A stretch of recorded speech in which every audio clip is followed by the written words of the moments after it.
The wave of legality crashes on the shores, bringing insightful knowledge and awareness all together. Hello, viewers. My name is Shruti Khuntia, and I welcome you all to the latest episode of In the Name of Law, presented by Frames.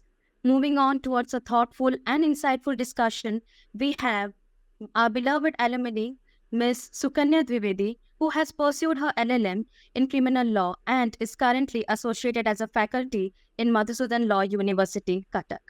Moving ahead with the show, ma'am, it's a privilege to have you here, and our viewers are excited to know a few words of introduction about you. Please, ma'am. Hello. My name is Sukanya Dwivedi, as you guys know, and I had pursued my LLB as well as LLM in SOA National Institute of Law, and LLM I have done in criminal law. Afterwards, 1 year of break for preparation I have done for OJS, but after that I have given interview for Madhusudan Law University, and luckily I got there. Currently, I'm serving there. It's almost been 1 year. So, ma'am, as we know that you pursued your LLM in criminal law, and it takes different aspects of motivation to move with it.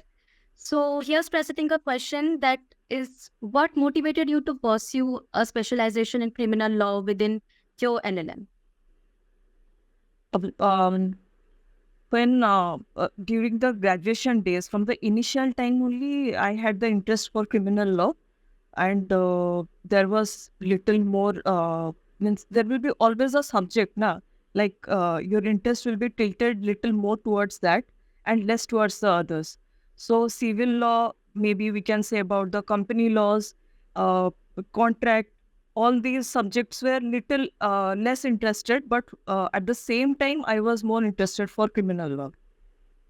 So my concept was so clear for criminal law that I chose criminal law in my LLM time. That's great. Well, with choosing a particular way and being motivated for a particular way, there come challenges. So, what are the challenges which you faced during the studies, and how did you tackle them?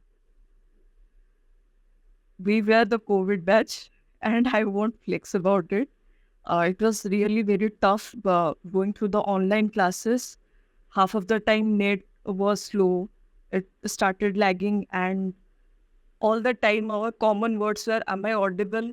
You are not visible. Sir, am I audible? I have some doubt." And same goes with the faculties. It was tough for them too. Like, they were very, means they were supportive at the same time. They were available in calls to help us personally. Generally, what happens whenever we have any doubt, we visit to the staff room and we ask doubts in the class. But during COVID time, if we start asking our doubts, because LLM subjects are so vast and very confusing, we can't start asking doubt during the class time. And to the whole class will means it will get over and our doubts won't get complete. But hopefully everything was okay. Our faculty members helped us a lot during that time. Yet, you have come a long way, even with less interaction than it should be. And with that, how do you envision applying your expertise in criminal law in your career? Once any person who is thorough with a paper, they will be helping their students. Or see, I'm in faculty line, so as I'm thorough with my paper, I will be using practical examples to make them understand what can be like any incident, or I can give a hierarchy like our dean sir, our HOD ma'am, or VC sir. Like this, I can make a hierarchy for them, or any kind of practical example. That is the basic. When we see some pictures and get a practical example that we deal day to day life, at that time only the students will means recall during studying or revising that, yeah, ma'am gave this doubt. Sorry, ma'am gave this example. to my doubt, and I can remember this. They will make notes of that. Like that way, we can use our means experience. That's the basic thing. Exactly, ma'am. All your suggestions will be valuable to our viewers. So, moving on with trend, it's a way to enhance what we are today and what we are going to do in future. So, are there any recent developments or trends in criminal law that have caught your attention? Okay. If I say about like currently, I was teaching a victimology. At the same time, there was a topic evolution of victimization. Okay, so in that it says that how victims were not heard before earlier times, but nowadays there are certain rules, and there are so many rules for them, and at least basic they can at least without any fear they can go and file a affair. At the same time, in earlier times, it was too difficult for the victims to face their fears and go to the police station because the society only will uh, point out that no, you are not the victim. You must have done something. Okay. And society will judge the victim like they are the criminals. Okay. So now time has changed. People are fighting their fears and they are going and speaking up, especially women. They are, even if it's the smallest thing they face in traveling during bus or in train or any way, they speak to their brother or friends that see I have faced this. In earlier times it was very difficult for someone to speak up, and because the law has supported us, the law is evolving, the law is what to say, it's taking new birth. Okay, new rules are coming, new laws are forming. Accordingly, everyone is standing for themselves, their voice, they are raising their voice for the good.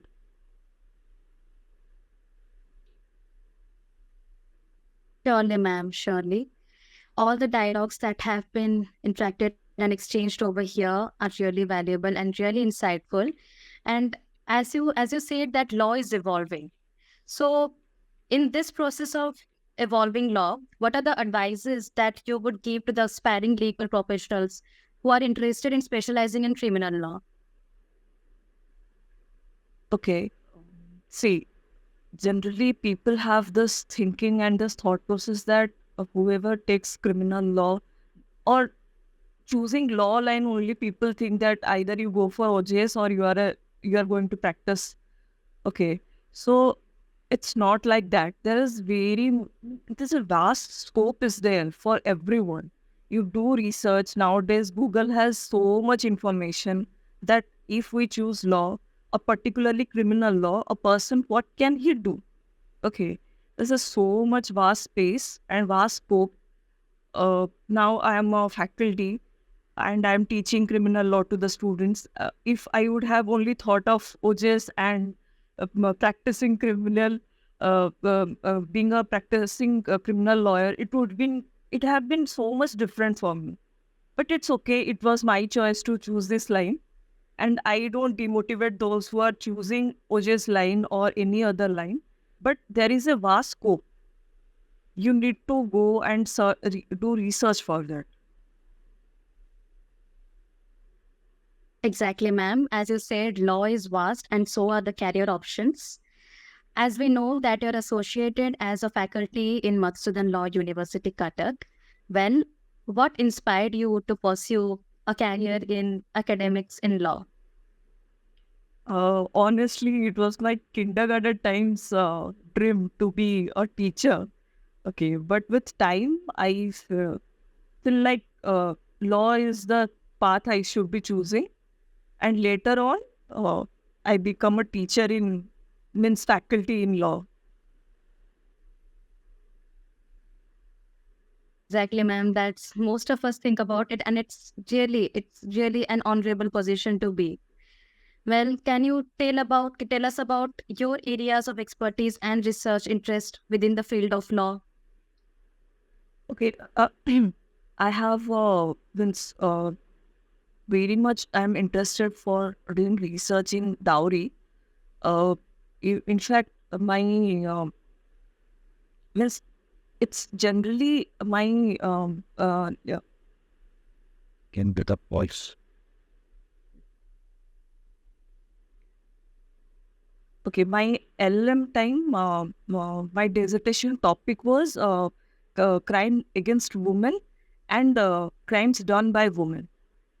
So with that, my interest developed for the crime, what happens with women, and at the same time, women are also doing crimes. They're lodging fake cases against the men. Okay, at the same time, when my interest raised for dowry, because we say that only girls are the victim. No, in today's society, there are many girls who are lodging fake cases for dowry, and the whole family of the groom goes to the jail. So I have really interest in that field to see and research more things about it. Thank you, ma'am. As you said, law really changes lives of people and it helps people to move in a better way and to make a fortune out of it. Well, how do you incorporate real world experiences in your teaching methods as related to what you just mentioned about your expertise and your interests? Uh, that's the thing that when we give the practical examples to the students, at that time only they get the topic. Okay, whenever we teach a topic and we give them examples, book related or case laws, they will be like, it's little boring. You tell them, when you go in the bus and this happens, everybody will be like, oh, this happens. So making practical examples means touching their day-to-day life. At the same time, it will be interesting in the class and the students will be interested for the subject. That's the, I think that's the method to get into your students' mind. Exactly, ma'am. It really helps us as bringing all the practical knowledge and giving it as an example to focus on our study well. So, in what ways do you see the legal landscape evolving, particularly in criminal law? Um, you must be knowing the new bills that have been passed. Okay, so new laws are Yes, forming, and it's not only today. Maybe in future there will be more new laws. So we are hoping and fingers crossed that the justice will be served, whoever is a victim, and let's see. thank you, ma'am.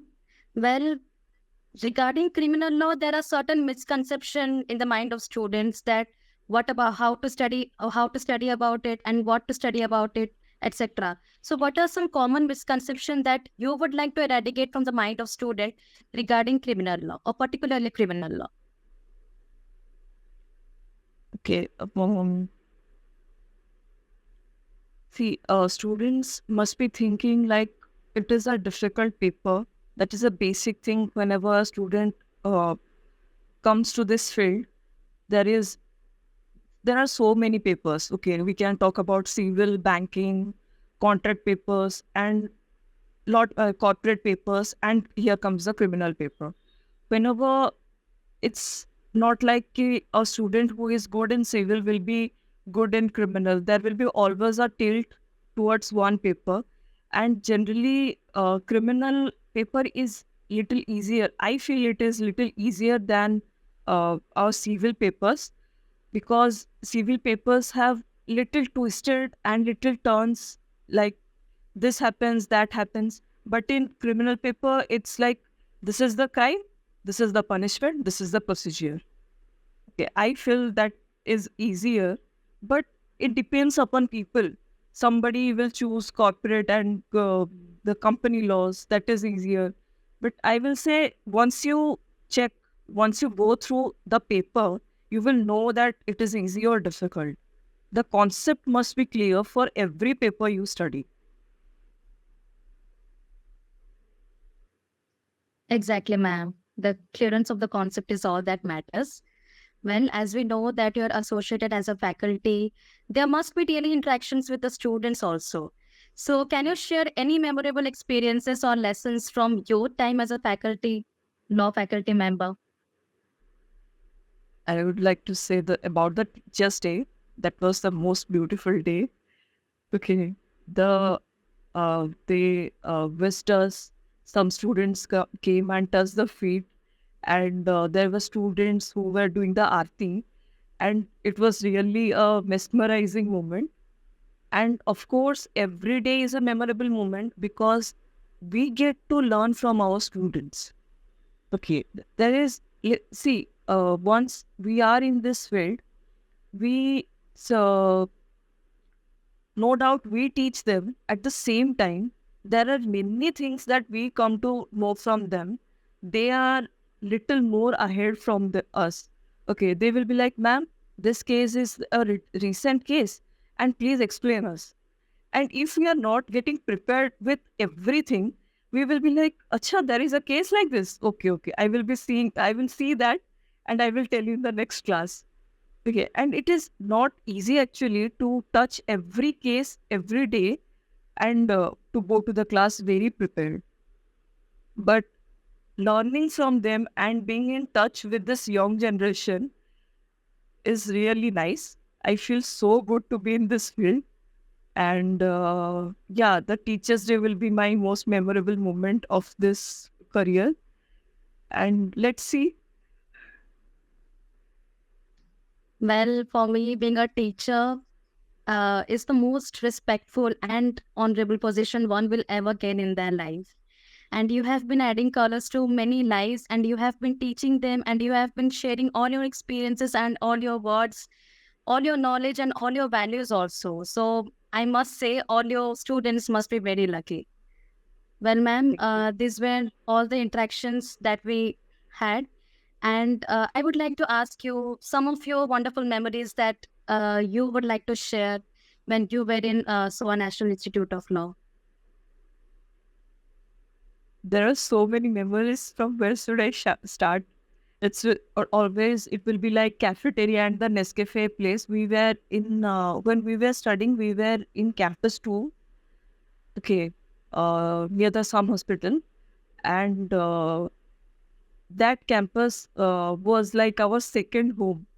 Okay, now the campus has been changed and we are not in touch with that campus. So no offense. I have seen the new campus. It is also so beautiful, and it means new buildings are being formed, constructed. So sitting near the Nescafe and gossiping with our friends. Okay, and what to say? The canteen food, the best food in the world, and our faculty is very supportive. No doubt, you guys must be knowing that whenever we are having any problems, they try to solve it. When we talk about legal spectra, uh, those 4 days are like the frosting to the cake. All the mehnat comes to an end, and the cheer that we say that वो इतना मेहनत किए and finally खत्म हुआ, and the prize distribution, the sports especially. I was vice captain in women's cricket team in law department, and I miss those time. There are so many wonderful memories that you shared with us, and I hope this interaction made it quite nostalgic for you. Well, thank you so much, Thank you ma'am. guys. Here we come to the end of the session. And thank you so much, ma'am, once again for being a part of our podcast show. Thank you so much for joining us. Thank you so much.